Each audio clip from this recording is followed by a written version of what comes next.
ধন্যবাদ সোহেল। বিসমিল্লাহির রহমানির রহিম।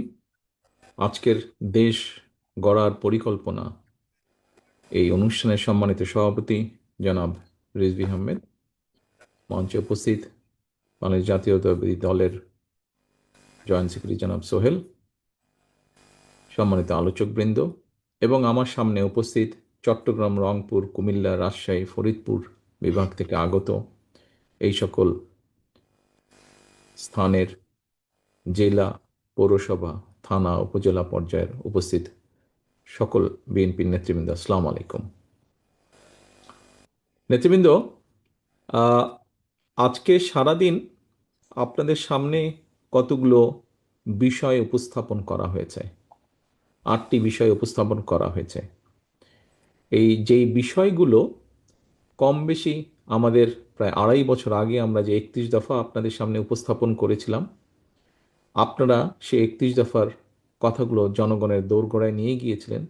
সেই 31 দফার ভেতর থেকে 31 দফার মধ্যে অনেকগুলো বিষয় ছিল, সাংবিধানিক বিষয় ছিল, আইন সংক্রান্ত বিষয় ছিল, এর বাইরেও মানুষের অধিকারের বিষয় ছিল, এর বাইরেও মানুষের বিভিন্ন বিষয় ছিল যেগুলোতে নারীর স্বাধীনতা, নারীর মর্যাদা বৃদ্ধি, নিরাপত্তা বৃদ্ধি, যুবকদের, তরুণ সমাজের কর্মসংস্থানের কথা, ভবিষ্যৎ প্রজন্মের শিক্ষার ব্যবস্থা, শিক্ষার ভিতরে শিক্ষকদের বিভিন্ন প্রকার, প্রাইমারি হোক, সেকেন্ডারি হোক, বিভিন্ন শিক্ষকদের কথা, কিভাবে তাদেরকে একটু বেটার করা যায়, চিকিৎসা সুবিধার বা চিকিৎসার ব্যবস্থা দেশের মানুষের জন্য, কৃষকদের কথা, এরকম গুরুত্বপূর্ণ বিষয়গুলো আছে।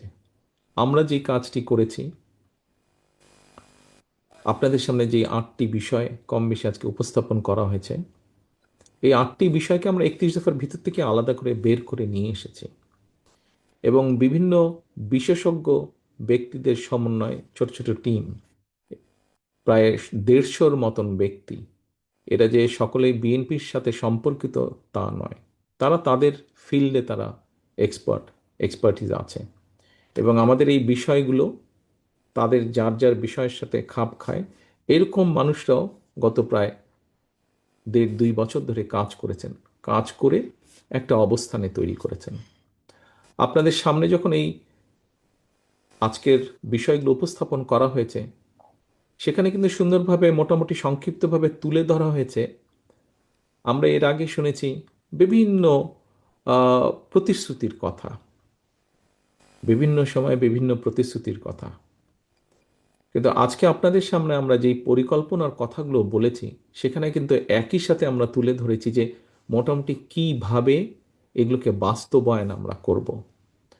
বাংলাদেশের রাষ্ট্র কাঠামো অনুযায়ী, প্রশাসনিক কাঠামো অনুযায়ী, অর্থনৈতিক ব্যবস্থার উপর ভিত্তি করে, তার সাথে সামঞ্জস্য রেখে আমরা কোন কাজগুলো কিভাবে করব, সেগুলোও কম বেশি আপনাদের সামনে তুলে ধরা হয়েছে। সহকর্মীবৃন্দ, আপনাদের নিশ্চয়ই প্রায় প্রত্যেকেই হবেন, সবাই না হলেও প্রায় প্রত্যেকেই হবেন, নিশ্চয়ই আপনাদের মনে আছে আজকে থেকে 1 বছর একটু বেশি সময় আগে আমি জুমেই এরকম বিভিন্ন জেলা ওয়ারি, থানা ওয়ারি আমি মিটিং করেছিলাম। সেখানে জেলার নেতৃবৃন্দ ছিলেন, থানার নেতৃবৃন্দ ছিলেন, অন্যান্য অঙ্গ সহযোগী সংগঠনের নেতৃবৃন্দ ছিল, আপনারাও ছিলেন। সেখানে কিন্তু আমি একটি কথা বলেছিলাম যে এই যে নির্বাচনটা আগামী কয়েকদিন পরে হবে, আমি 1 বছর আগে বলেছিলাম যে এই নির্বাচনটি আমরা যত সহজ ভাবছি, অ্যাকচুয়ালি নির্বাচনটি তত সহজ নয়। সেদিন অনেকেই আমার কথাটি আহ, একটু হেসে খেলে উড়িয়ে দিয়েছিলেন, কিন্তু আজকে কিন্তু আপনারা প্রত্যেকেই অনুধাবন করতে পারছেন আমার সেদিনকার কথার অর্থ। সহকর্মীবৃন্দ, আপনাদের সামনে আজকে যেই বিষয়গুলো উপস্থাপন করা হয়েছে, এই বিষয়গুলো আমাদের পরিকল্পনা। এই পরিকল্পনাগুলো দেশের মানুষের জন্য, এই পরিকল্পনাগুলো দেশের জন্য।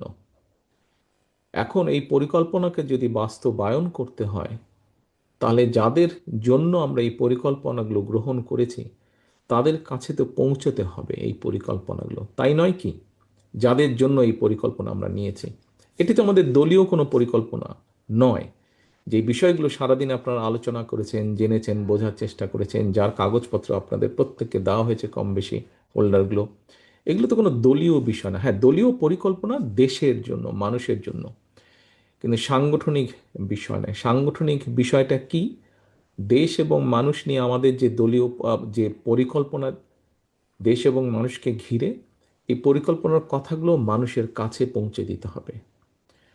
মানুষকে এর পক্ষে, মানুষকে সচেতন করতে হবে, এবং সচেতন করার মাধ্যমে মানুষের রায় আপনার দলের পক্ষে, ধানের শীষের পক্ষে আনতে হবে। নির্বাচনের দিন, ভোটের দিন, ভোটের মাধ্যমে রায় আনতে হবে। সহকর্মীবৃন্দ, বিগত যে স্বৈরাচারের বিরুদ্ধে আমরা আন্দোলন করেছি, এখানে কয়েকজন নেতা, আমি যখন কানেক্টেড হই, আমি ক্যামেরাটা ওপেন করিনি, বাট আমি দেখছিলাম, আমি আরেকটা মিটিংয়ের মধ্যে ছিলাম, আমি দেখছিলাম এবং কানেও আসছিল, অনেকে বলছেন, বিভিন্ন জায়গার কথা বলছেন যে আপনাদের এই উন্নয়ন হয়নি, অমুক উন্নয়ন হয়নি, রাস্তাঘাট হয়নি, স্কুল কলেজের সমস্যা, বেকারদের সমস্যা, বিভিন্ন কথা বলেছেন। আবার নেতাকর্মীদের জেল জুলুমের সমস্যা, কেস কাচারির সমস্যা। ইয়েস, কথাগুলো সত্য। তবে আজকে আমরা এখানে এসেছি, আপনাদের সাথে আলোচনা করছি, আপনাদের সামনে তুলে ধরতে চাইছি, আপনাদের সামনে পরিষ্কার করতে চাইছি কি, যে আমরা দেশের জন্য কি কি করতে চাই। আমরা যদি শুধু আমাদের নিজেদের মধ্যে সীমাবদ্ধ থাকি, তাহলে তো আমরা সংকুচিত হয়ে যাব। আমাদের কাজ হচ্ছে দেশের 20 কোটি মানুষকে নিয়ে, আমাদের কাজের পরিধি হচ্ছে দেশের 20 কোটি মানুষ। আমাদেরকে সেই জন্যই আমাদের বহু নেতাকর্মী গুম হয়েছে, খুন হয়েছে। দেখুন, আমি যদি কিছু মনে করবেন না, আমি উদাহরণটা দিচ্ছি বোঝানোর জন্য। আমি কিন্তু আপনাদের সামনে আমি আজকে বলতে পারতাম যে আমার মা, আমাদের সকলের নেত্রী দেশনেত্রী খালেদা জিয়ার শারীরিক কী অবস্থা, বা এটা বলে আমি আমার নিজের কষ্টের কথাই বলতে পারতাম আপনাদের কাছে। আমি কিন্তু সেটা আপনাদের সামনে তুলে ধরছি না। আপনাকে একটা জিনিস বুঝতে হবে, আপনি বলতে প্রত্যেককে আমি আপনাদেরকে বোঝাচ্ছি, আমরা রাজনীতি করছি দেশের জন্য, দেশের মানুষের জন্য। আমরা যদি সারাক্ষণ আমাদের নিজের কষ্টের কথা বলতে পারি, তো জনগণ কার কাছে যাবে? জনগণ কার কাছে গিয়ে তার কষ্টের কথা বলবে? জনগণ তো আপনার কাছেই যাবে তাদের কষ্টের কথা বলতে, তাদের দুর্দশার কথা বলতে। কাজে নেতৃবৃন্দ, আমাদেরকে এখন ওরকম একটি জায়গায় আসতে হবে।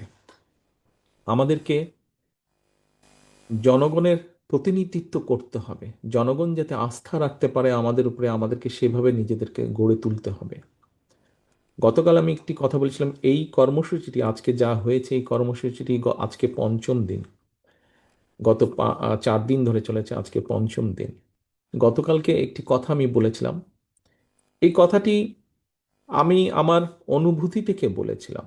সহকর্মীবৃন্দ, হ্যাঁ, রাজনীতিতে বিভিন্ন রকমের তর্ক বিতর্ক, ডিবেট থাকবেই। তর্ক বিতর্ক, ডিবেট থাকবেই। কিন্তু আপনি দেখেন, আপনারা প্রত্যেককে দয়া করে একটু 1 মিনিটের জন্য যদি চোখটা বন্ধ করে চিন্তা করে দেখেন, গত 1 বছর ধরে বলেন, গত 15 বছর ধরেই বলেন, ঠিক আছে, 15 বছরটা যেহেতু 1 বছরটা সামনে, ইমিডিয়েট, আমাদের ইমিডিয়েট পাস্ট, আপনি 1 বছর ধরেই দেখেন, আমরা যদি চিন্তা করি, পত্রপত্রিকা খুললে, রেডিও টিভি খুললে, এই যেই 8টা সাবজেক্ট নিয়ে আমরা আলোচনা করেছি, আমি আমার 35 বছরের, 30 বছরের রাজনৈতিক অভিজ্ঞতা থেকে বুঝি যে এই 8টা বিষয় যদি আমরা মাঠে বাস্তবায়ন করতে পারি, আল্লাহর রহমতে, বাংলাদেশের জনগণের সমর্থনে সরকার গঠন করে এই 8টা সাবজেক্ট যদি আমরা বাস্তবায়ন করতে পারি, সমাজের প্রায় প্রত্যেক শ্রেণী পেশার মানুষ, সাধারণ মানুষ বলতে যাদেরকে বুঝায়, কোনো না কোনোভাবে প্রত্যেকটি শ্রেণী পেশার মানুষ কিছু না কিছু হলেও উপকার পাবে। আপনারা কি মনে করেন কথাটি সঠিক বলেছি আমি? আপনারা কি আমার সাথে একমত? আচ্ছা, ধন্যবাদ। সহকর্মীবৃন্দ, প্রত্যেকটা মানুষ যদি উপকার পায়, আপনারা 1 মিনিটের জন্য চোখ বন্ধ করে দেখেন তো, বর্তমানে আপনি পত্রপত্রিকা খুলেন, রেডিও টেলিভিশন খুলেন, আর কোনো রাজনৈতিক দল মানুষের এই সমস্যাগুলো সমাধানের কথা কি চিন্তা করে কথা বলছে? যেই বিষয়গুলো নিতে টিভি টক শোতে, যে বিষয়গুলো নিয়ে বিভিন্ন সেমিনার সিম্পোজিয়ামে, যে বিষয়গুলো নিয়ে পত্রপত্রিকা লেখা হচ্ছে, বলা হচ্ছে, সেখানে কোথায় কৃষকের কথা বলা হচ্ছে? সেখানে কোথায় শিশুদের শিক্ষার কথা বলা হচ্ছে? সেখানে কোথায় জলবায়ুর কথা বা খাল খননের কথা বলা হচ্ছে, সেখানে কোথায় বিভিন্ন শ্রেণী পেশা তো বিভিন্ন তরুণ তরুণীদের আগামী ভবিষ্যৎ প্রজন্মের কর্মসংস্থানের কথা বলা হচ্ছে, সেখানে কোথায় নারীদেরকে স্বাবলম্বী করার কথা বলা হচ্ছে, কোথাও দেখছেন আপনারা? কোথাও কি দেখছেন? খুঁজেন তো ভাই, আজকের পত্রপত্রিকা তো সকালে আসার সময় নিশ্চয়ই দেখেছেন। আপনার দলের যে কর্মসূচিটি গত কয়েকদিন 4 দিন ধরে চলছে, আপনার আজকে পঞ্চম দিনে আপনার দল এই যে কর্মসূচিগুলি, এর বাইরে আর কোনো দলের পক্ষ থেকে আমরা খুললেই দেখছি যে একজন বলছে আমি ভালো ও খারাপ, আরেকজন বলছে আমি ভালো ও খারাপ, আরেকজন বলছে আহ, আমরা এই করেছি সেই করেছি, এই ধরনের কথা আছে। কিন্তু এই মুহূর্তে বাংলাদেশ জাতীয়তাবাদী দল বিএনপি ছাড়া একদম সুন্দরভাবে পরিষ্কারভাবে দেশকে সামনের দিকে এগিয়ে নিয়ে যাওয়ার যে মৌলিক পরিকল্পনাগুলো, মৌলিক বিষয়গুলো, এগুলো বিএনপি ছাড়া আর কে বলছে? কেউ বলছে না কিন্তু। আর সহকর্মীবৃন্দ, একটু আগে যেটা বলছিলাম, আমার আমার রাজনৈতিক জীবনে এখানে অনেকেই আছেন আমার থেকে যাদের রাজনৈতিক জীবন অনেক লম্বা, অনেক বড়। আমি যতটুকু দেখেছি, যতটুকু বুঝেছি, দেশ থেকে বহু হাজার মাইল দূরে আছি। এই কষ্টের কথা নয়, কোনো অন্য একদিন বলবো। এখন নিজেদের কষ্ট নয়, এখন জনগণের কষ্ট লাঘবের কথা হতে হবে। হাজার মাইল দূরে আছি, কিন্তু তারপরেও আমার কাছে যেটা মনে হয়েছে, আমার কাছে মনে হয়েছে রাজনীতিবিদ বলেন, রাজনৈতিক সচেতন মানুষ বলেন, রাজনৈতিক বিশ্লেষক বলেন, সবাই ঘুরে ফিরে ওই একই জায়গার মধ্যে কিভাবে সমস্যার সমাধানগুলো হবে, কি কি বিষয় আমরা কি কি কাজ করব, এই দিক নির্দেশনা গাইডেন্স কারও নেই, একমাত্র বিএনপি ছাড়া। এবং আমার নিজের কাছে রাজনীতিবিদ হিসেবে, একজন রাজনৈতিক কর্মী হিসেবে আমার নিজের কাছেও মাঝে মাঝে বিরক্ত লেগে গেছে। একই জিনিস কত, একই জিনিস কত, একই জিনিস কত। ভাই, মানুষের জন্য কি করব আমরা, সেটা তো দিতে হবে পলিসি নিয়ে। পলিসি নিয়ে আপনাদেরকে একটি কথা বলি। আমি 111 সরকারের পরে যখন আমাকে ধরে নিয়ে শারীরিক অত্যাচার করলেন, স্বাভাবিক চিকিৎসার কারণে এই দেশে আসলাম 2008 সালে। 2010 সালে এই দেশে নির্বাচন হলো। আমি আসার পরে পরই এই দেশের জাতীয় একটি নির্বাচন আমি পেয়েছিলাম। তো টিভিতে বসে আমি নির্বাচনের বিভিন্ন নেতৃবৃন্দের কথা দেখছিলাম। তো দুটি তখন বড় দল, সেই সময় অনেক দিন, এখন যারা সরকারে আছে লেবার পার্টি, তারা তার আগে অনেক দিন ক্ষমতায় ছিল। ওই 2010 সালের নির্বাচনে কনজারভেটিভ, এখন যারা মেইন অপোজিশন, তারা তখন ক্ষমতায় আসলো। তো তখন তারা কথা হচ্ছে কে কি বলবে, এরকম একটি অনুষ্ঠান, যেই অনুষ্ঠানে দল তার পরিকল্পনার কথা বলছে যে মানুষকে ঘিরে স্বাস্থ্য সেবার জন্য কি করবে, আহ, তরুণ সমাজে চাকরি কর্মসংস্থান, এগুলোর ব্যাপারে তাদের কি কি চিন্তা ভাবনা আছে, বিভিন্ন বিষয়ে কথাবার্তা হচ্ছে। তখন দেখলাম আহ, একজন একটি পলিসি দিচ্ছে, একটি দল, আমি নাম না বলি, একটি দল পলিসি দিচ্ছে যে এই দেশে, বাংলাদেশে, এই দেশে সার্ভিস আছে, অ্যাম্বুলেন্স সার্ভিস। আপনি 111 বা 999 কল করবেন, অ্যাম্বুলেন্স আসবে আপনার কাছে। হঠাৎ হার্টের ব্যথা হলো বা অ্যাক্সিডেন্ট হলো, কিছু হলো, অ্যাম্বুলেন্স আসবে। তো অ্যাম্বুলেন্স আসতে তখন খুব সম্ভবত বহু বছর আগের কথা, তো যতটুকু আমার মনে আছে বোধহয় 15-20 মিনিট সময় লাগতো বোধহয় অ্যাম্বুলেন্স আসতে।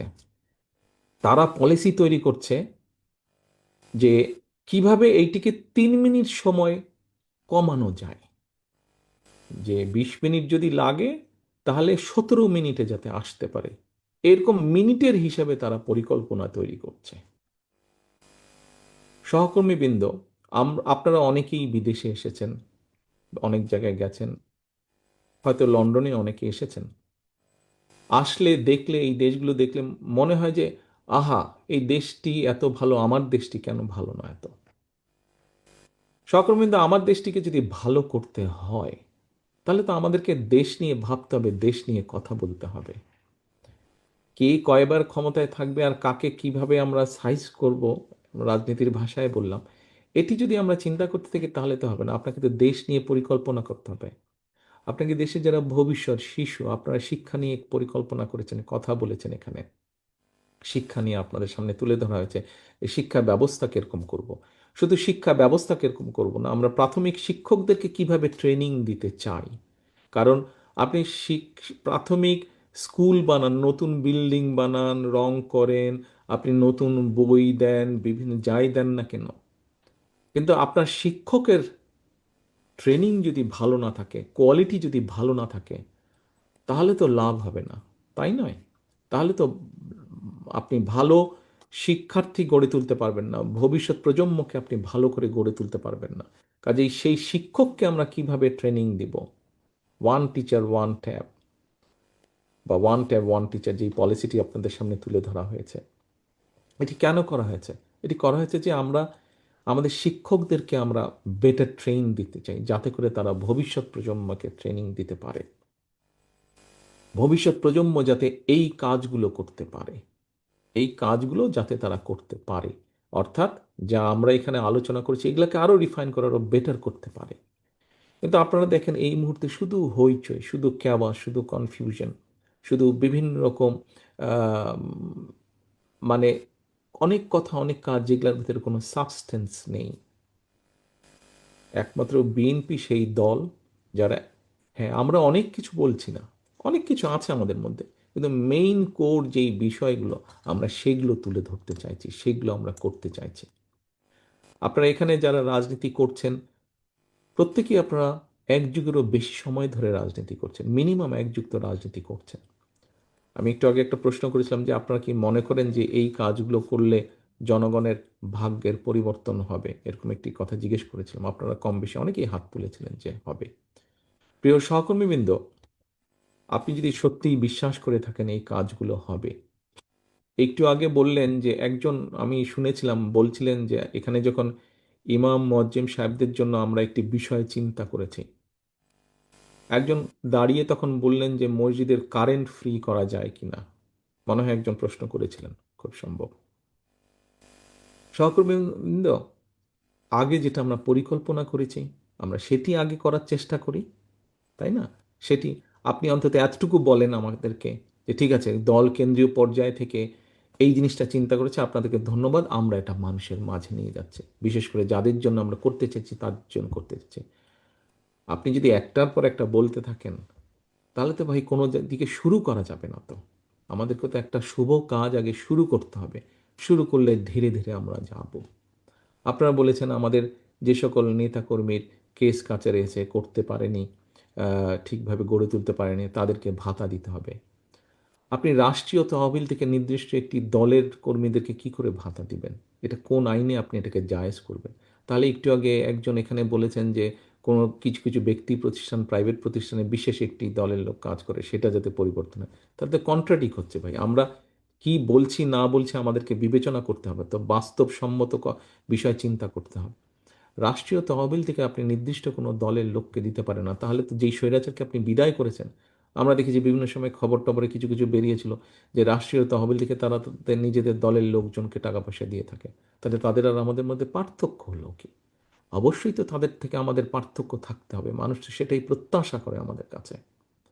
কাজী সহকর্মীবৃন্দ, হ্যাঁ সত্য, আমাদের ছাত্রদলের বহু নেতাকর্মী যে সময় বিসিএস পরীক্ষা দিতে পারতো, ভালো রেজাল্ট করতে পারতো, চাকরি বাকরি করতে পারতো, সেই সময় তারা সেটা করেনি, সেটা ত্যাগ করে তারা বরঞ্চ মানুষের অধিকার প্রতিষ্ঠার জন্য সংগ্রাম করেছে। বয়স পেরিয়ে গেছে তাদের, এখন চাকরি বাকরির সুবিধা নেই, হয়তো ব্যবসা বাণিজ্য করতে পারবে না। সেই জন্য কিন্তু আপনারা দেখেছেন এই যে এরকম একটা যে কাগজ আপনাদের কাছে দেওয়া হয়েছে, আপনারা ওই কাগজটার মধ্যে দেখেন বিভিন্ন রকম কর্মসংস্থানের ব্যবস্থার কথা আমরা বলেছি, বিভিন্ন রকম ভোকেশনাল বলেন, টেকনোলজিক্যাল ট্রেনিংয়ের কথা আমরা আপনাদের সামনে বলেছি। ভাই দেখতে হবে তো, 8টা ঘন্টা বসে আছেন, একবারও কতজন ওই ফোল্ডারটা উল্টে দেখেছেন ভাই? কতজন ফোল্ডারটা উল্টে দেখেছেন? আগে তো দেখতে হবে। আপনাকে একটা জিনিস দিয়ে দিলাম, ওটার মধ্যে যদি এমন কিছু জিনিস দিয়ে দিতাম যেটা আপনার ক্ষতি কারক হতো, তাহলে তো এতক্ষণে লাফালাফি শুরু হয়ে যেত। কিন্তু ওটার মধ্যে এমন জিনিস দেওয়া আছে যেটা আপনার জন্য উপকার। আপনি যেহেতু রাজনীতি করেন, এটা তো একটা রাজনৈতিক ঔষধ, এই অর্থে রাজনৈতিক ঔষধ যে আপনি যখন এই কথাগুলো জনগণকে বলবেন, জনগণ তখন আপনাকে সমর্থন দেবে, আপনার দলকে সমর্থন দেবে। তাহলে কি সেই অর্থে রাজনৈতিক ভিটামিন বা রাজনৈতিক ঔষধ হলো না? তাহলে প্রিয় সহকর্মীবৃন্দ, আমাদেরকে এই কথাগুলো বুঝতে হবে। আপনাকে জনগণের কি চাওয়া সেটি বুঝতে হবে। আমরা অনেক কিছু অনেক বলতে পারি, অনেক কথা বলতে পারি আমরা। খেয়াল করে দেখবেন শহীদ রাষ্ট্রপতি জিয়াউর রহমান, এখানে অনেকেই বোধহয় আছেন যারা শহীদ রাষ্ট্রপতি জিয়াউর রহমানের সময় রাজনীতি করেছেন, ওনার সাথে দেখেছেন, ওনার সাথে কথা বলার সুযোগ হয়েছে। শহীদ রাষ্ট্রপতি জিয়াউর রহমান কিন্তু উনি নিজের যেই পরিকল্পনা, সেই পরিকল্পনার কথা বলতেন। কে কি করলো সেটাতে কিছু যায় আসে না, হ্যাঁ যায় আসে, নজর রাখবেন, কিন্তু নিজেদের প্ল্যানিং এর কথা বলতে হবে। তো এখন সহকর্মীবৃন্দ, আজকের এই অনুষ্ঠান প্রায় শেষ পর্যায়ে। আপনাদেরকে আজকে যেই যে আমরা আপনারা কষ্ট করে আসলেন, আপনাদেরকে যে সারাদিন ব্যাপী আপনারা কষ্ট করলেন, 8টা ঘন্টা সময় এখানে, 8-10 ঘন্টা সময় এখানে ব্যয় করেছেন, আসতে সময় ব্যয় করেছেন, আসতে খরচ হয়েছে, আপনারা দুপুরে এখানে খেয়েছেন, সেই খাওয়াটা দলীয় তহবিলের থেকে ব্যবস্থার চেষ্টা করা হয়েছে, দলের নেতাকর্মীদের চাঁদার পয়সা দিয়ে সেই অর্থে সংস্থান করা হয়েছে, সেটা দিয়ে আপনাদেরকে আপ্যায়ন করা হয়েছে, এই হল ভাড়ায় ভাড়া লেগেছে, সেই টাকাটা দেওয়া হয়েছে। এই সবগুলো তো অর্থপূর্ণ হতে হবে। আপনার ব্যয় করা অর্থ, আপনার ব্যয় করা সময়, দলের ব্যয় করা সময়, দলের অর্থ, এই যে ফোল্ডারগুলো ছাপানো হয়েছে তার জন্য অর্থ খরচ হয়েছে, এগুলো তো অর্থপূর্ণ হতে হবে, অর্থহীন হলে তো হবে না। আপনাদের এই সফরটা অর্থপূর্ণ হতে হবে, এবং তখনই অর্থপূর্ণ হবে আপনারা আজকে যা জেনে গেলেন, যা শিখে গেলেন এখান থেকে। অবশ্যই কিছু জেনে গিয়েছেন, অবশ্যই কিছু শিখে গিয়েছেন। এই জিনিসগুলো আপনাদেরকে মানুষের দৌড় গোড়ায় নিয়ে যেতে হবে। বিএনপি একটি বিশাল দল, থাকতেই পারে আপনার সাথে আপনার আরেক সহকর্মীর হয়তো ভালো মন্দ গভীর মধুর সব রকম সম্পর্ক থাকতে পারে, কিন্তু সহকর্মীদের মনে আছে 1 বছর 1.25 বছর আগে যেই কথাটি বলেছিলাম যে সামনের নির্বাচন, যা ভাবছেন তা না। আজকে আস্তে আস্তে আমার কথাটা প্রমাণিত হচ্ছে। আজ আপনাদের সামনে আমি আবারও বলতে চাচ্ছি, এখনো যদি আমরা সিরিয়াস না হই, সামনে এই দেশের অস্তিত্ব, সার্বভৌমত্ব হুমকির সম্মুখীন হবে যদি আমরা, এবং এটা একমাত্র বাঁচাতে পারে গণতন্ত্র, এবং সেই গণতন্ত্রের ভিত্তিকে মজবুত করতে পারেন আপনারা, বাংলাদেশ জাতীয়তাবাদী দলের প্রত্যেকটি মানুষ। আজকে আপনারা যদি মাঠে নেমে আসেন, আপনারা যদি জনগণের দুয়ারে দৌড়ে পৌঁছে যান, এবং দুয়ারে পৌঁছে যদি বলেন, ভাই আমি তোমার জন্য এই করব, আমি তোমার মহিলাদের জন্য ফ্যামিলি কার্ডের ব্যবস্থা করব, তরুণ তরুণীদের জন্য আমরা, ছাত্রছাত্রীদের জন্য এইভাবে শিক্ষা ব্যবস্থা, এইভাবে ওয়াইফাইয়ের ব্যবস্থা, এইভাবে কর্মসংস্থানের ব্যবস্থা করব, আমরা স্বাস্থ্য ব্যবস্থা এইভাবে করব, কৃষকদের জন্য কৃষি কার্ডের মাধ্যমে আমরা এই ব্যবস্থাগুলো গ্রহণ করব। নিশ্চয়ই বিশ্বাস করেন, আমি বিশ্বাস করি মানুষ আমাদেরকে সুযোগ দিবে। কেন দিবে না? যখন তারা দেখবে যে হ্যাঁ, বিএনপি রাষ্ট্র পরিচালনা করার একটা পরিকল্পনা আছে, বিএনপির রাষ্ট্র পরিচালনা করার পরিকল্পনা আছে। আপনাদের এখানে অনেকে অনেক কথাই বলুক, যে যত কথাই বলুক ভাই, বাস্তবতাই। আপনাদের এখানে একটা কাগজ আছে, ঘাটলেই দেখবেন কাগজ, যে বিএনপির সময়ে বিএনপি ধীরে ধীরে কিভাবে দেশ থেকে দুর্নীতিকে কমিয়ে নিয়ে এসেছিল। এর মধ্যে আরও কয়েকদিন আগেও আলাপ হয়েছে, আপনারা পত্রপত্রিকায় পড়েছেন জিনিসগুলা, বিভিন্ন টিভি তে দেখিয়েছে, টিউবে এসছে, ফেসবুকে এসছে। আজকে আপনারা কাগজটা পেয়েছেন, কাজে ওই কাগজটা আপনাদেরকে পড়তে হবে। আপনি যদি না পড়েন, আপনি যদি না জানেন, তাহলে আপনি কেমন করে বলবেন যে আপনি কি করতে চান, আপনার দল কি করতে চায়? কারণ অন্যরা কিন্তু, কারোর নাম আমি বলছি না, কিন্তু অন্যরা কিন্তু নিজেরাও আপনার জানেন, আপনার নির্বাচনী এলাকায়, আপনার উপজেলা পৌরসভায় আপনি আছেন, অন্যরা কিন্তু হরদম বিভিন্ন রকম মিথ্যা কথা বলে মানুষকে বিভ্রান্ত করার চেষ্টা করছে না? বিভ্রান্ত করা, আপনার মিথ্যা কথা বলার কোনো প্রয়োজন নেই। আপনার কাছে এত সঠিক এবং সত্য এবং বাস্তব ধর্মী বিষয় আছে, এই যে কাগজগুলো বাস্তব, এর মধ্যে যা আমরা উল্লেখ করেছি, যা আমরা করতে চাই, এগুলো এত কঠিন কাজগুলো, কাজগুলো কঠিন, কিন্তু আমরা সকলে মিলে যদি চেষ্টা করি আমরা করতে পারবো। আমরা সকলে মিলে যদি চেষ্টা করি, পরিকল্পনা করে চেষ্টা করি, আমরা খাল খনন করতে পারবো না? 20,000 কিলোমিটার খালের কথা বলা আছে, আমরা অবশ্যই খাল খনন করতে পারবো। আমরা সকলে মিলে যদি চেষ্টা করি, আমরা 25 কোটি গাছ লাগাতে পারবো না? ইনশাল্লাহ আমরা অবশ্যই গাছ লাগাতে পারবো। আমরা সকলে মিলে যদি চেষ্টা করি, সরকার সঠিকভাবে চেষ্টা করলে, সরকারের নিয়মকানুনের মধ্যে চেষ্টা করলে, আমরা অবশ্যই ফ্যামিলি কার্ড বলেন, কৃষক কার্ড বলেন, আমরা এগুলা সব কাজগুলাই করতে পারবো। আমরা যেই কর্মসংস্থানের কথা বলেছি, দেশে যে বেকার, সেটা আমাদের দলের হোক, সেটি নিরপেক্ষ মানুষ হোক, আপনি ইনশাল্লাহ আল্লাহর মতে যখন নির্বাচিত হবেন, আপনি যখন সরকার গঠন করবেন, তখন কিন্তু আপনি কোনো দলীয় সরকার নন, আপনাকে যারা ভোট দিয়েছে এবং যারা দেয় নাই, প্রত্যেকের সরকার আপনারা। এবং তখন আপনাকে সকলের জন্য কাজ করতে হবে। আপনাকে তখন সকলের জন্য কাজ করতে হবে। আপনি কোনো নির্দিষ্ট কারোর জন্য কাজ করতে পারবেন না। এটাই হচ্ছে মূল লক্ষ্য, মূল উদ্দেশ্য। এবং আমরা যেই কাজগুলোর কথা বলেছি, আমরা কোনো স্বপ্ন দেখাচ্ছি না, আমরা পরিকল্পনা করছি, আমরা বাস্তবায়ন করতে চাই। এবং এই বাস্তবায়ন যদি করতে হয় সহকর্মীবৃন্দ, আপনাদের সহযোগিতা ছাড়া তো আমরা নির্বাচিত হলেও আপনাদের সহযোগিতা ছাড়া বাস্তবায়ন করতে পারবো না। প্রথম বাস্তবায়নের কাজ হচ্ছে মানুষের ঘরে ঘরে জিনিসটাকে পৌঁছে দেওয়া। আপনারা এখানে আমাদের জেলার নেতারা আছেন, আমাদের উপজেলা থানার নেতারা আছেন, আমাদের পৌরসভার নেতারা আছেন। আপনারা যদি আপনাদের এলাকায় ফিরে যাবেন, আজকে কালকে ফিরে যাবেন, নির্বাচনের বেশি সময় আর বাকি নেই। আপনারা গিয়ে যদি পরিকল্পনা করে, দল যার হাতেই ধানের শীষ দিয়েছে না কেন, আপনি থাকবেন ধানের শীষের পক্ষে, আপনি থাকবেন ধানের শীষের সাথে, আপনি থাকবেন। প্রার্থী আসবে, প্রার্থী যাবে, প্রার্থী চেঞ্জ হবে, প্রার্থী পর্যায়ক্রমে যাবে, ধানের শীষ রয়ে যাবে, দল রয়ে যাবে, আদর্শ রয়ে যাবে, পরিকল্পনা রয়ে যাবে দলের। কাজে আপনি ধানের শীষের পক্ষে কাজ করবেন। আপনি গিয়ে বলবেন যে ধানের শীষ জিতলে এই কাজ করতে চায়, ধানের শীষ জিতলে এইভাবে স্বাস্থ্য পরিকল্পনা করতে চায়, ধানের শীষ জিতলে আমরা আমরা এইভাবে কৃষক কার্ড দিতে চাই, ধানের শীষ ইনশাল্লাহ জিতলে পরে আমরা এইভাবে খাল খনন, এইভাবে বনায়ন, এইভাবে আবর্জনা আমরা পরিষ্কার করতে চাই, ধানের শীষ জিতলে পরে আমরা দেশের ক্রীড়া ব্যবস্থাকে এইভাবে ঢেলে সাজাতে চাই। শুধু কি ডাক্তার ইঞ্জিনিয়ার তৈরি করব আমরা? শুধু কি আমরা অন্যান্য পেশা তৈরি করব? আমরা কেন প্রফেশনাল খেলোয়াড় তৈরি করব না? কেন খেলা আমাদের বহু আছে। আমাদের ছেলেমেয়েরা যেরকম গান গাইতে পারবে, আমাদের ছেলেমেয়েরা সেরকম খেলোয়াড় হতে হবে। মেয়েরা খেলছে না ফুটবল, এশিয়া কাপে নিয়ে এসছে না, ছেলেরা ক্রিকেট খেলছে না, ক্রিকেট থেকে নিয়ে এসছে না, তারা ভালো সুনাম বয়ে নিয়ে এসে আন্তর্জাতিকভাবে হবে। হতেই পারে ভাই। আহ, কেউ লেখাপড়ায় ভালো, কেউ খেলাধুলায় ভালো, আমরা সবার জন্য চেষ্টা করব স্কোপ তৈরি করতে। কিন্তু এই যে করব আমরা, এইগুলো জনগণকে জানতে হবে। তো আপনারা ছাড়া জনগণের পক্ষে জানা সম্ভব না। আপনি যদি না যান, আরেকজন যাচ্ছে, সে গিয়ে মিথ্যা বিভ্রান্তি ছড়াচ্ছে জনগণের মাঝে। কাজে আপনি এই মিথ্যা বিভ্রান্তি বন্ধ তখনই হবে যখন আপনি মাঠে হাজির হয়ে যাবেন।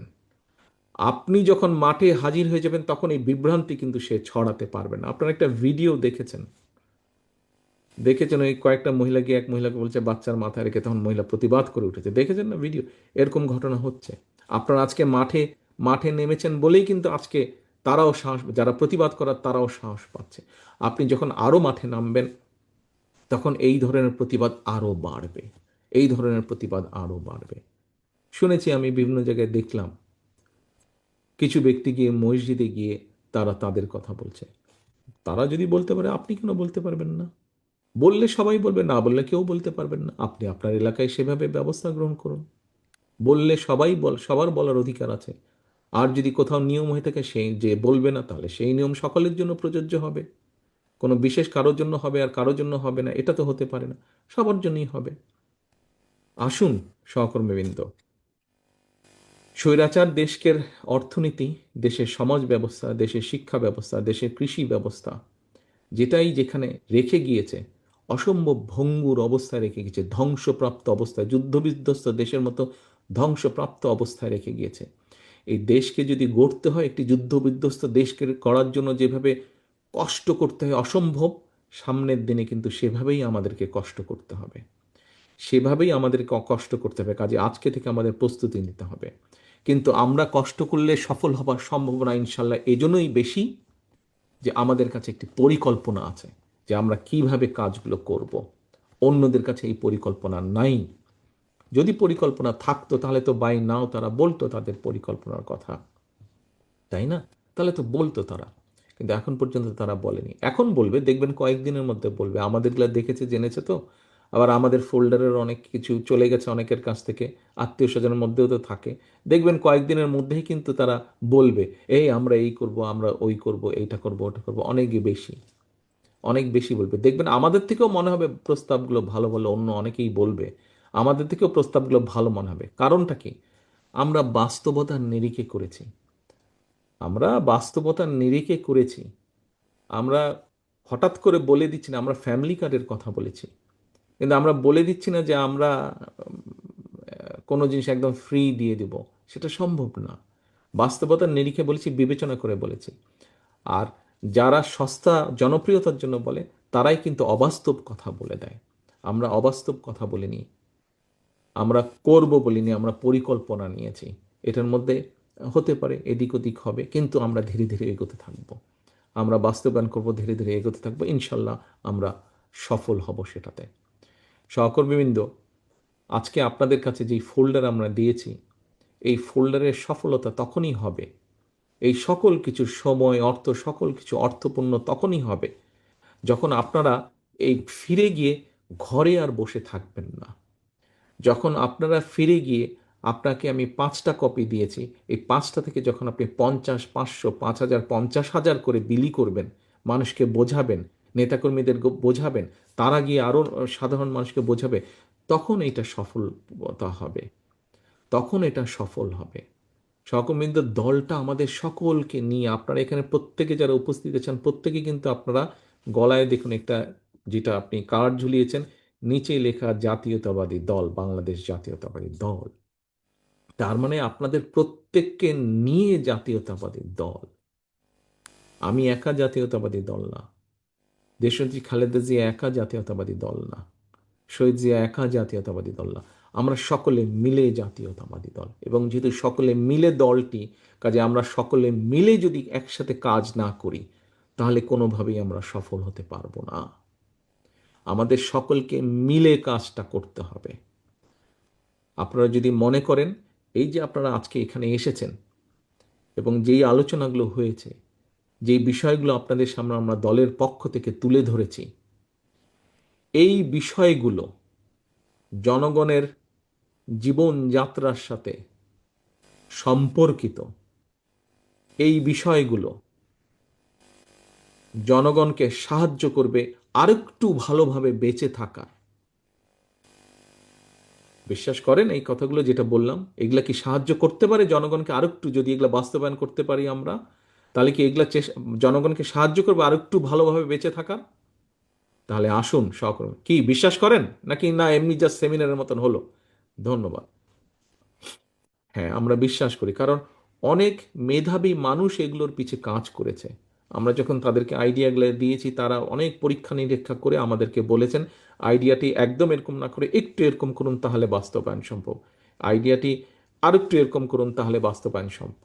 অনেক মেধাবী মানুষ এর পিছনে কাজ করেছে, কাজেই এগুলোতে ব্যর্থ হবার কোনো কারণ নেই।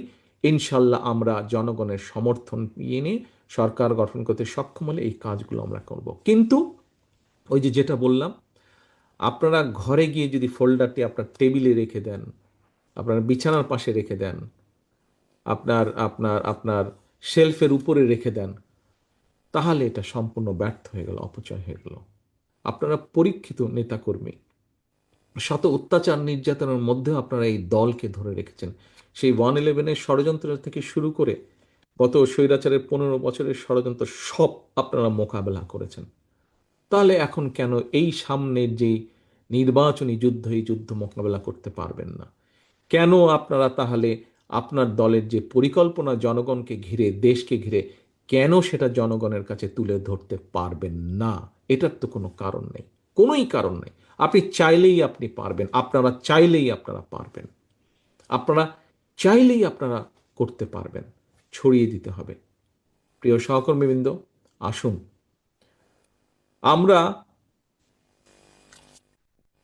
বিএনপির দেশ গড়ার যে পরিকল্পনা, এই পরিকল্পনাকে আমরা আসুন বাস্তবে রূপ দেই।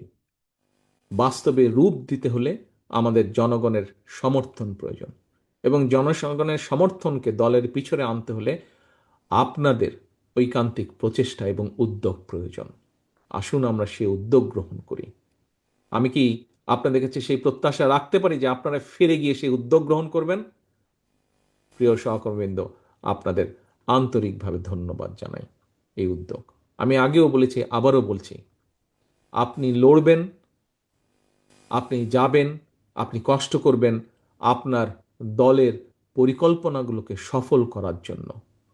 আপনার সামনে থাকবে ধানের শীষ, আপনার সামনে কোনো ব্যক্তি থাকবে না, আপনার সামনে থাকবে ধানের শীষ। ধানের শীষকে আপনি বের করে নিয়ে আসবেন।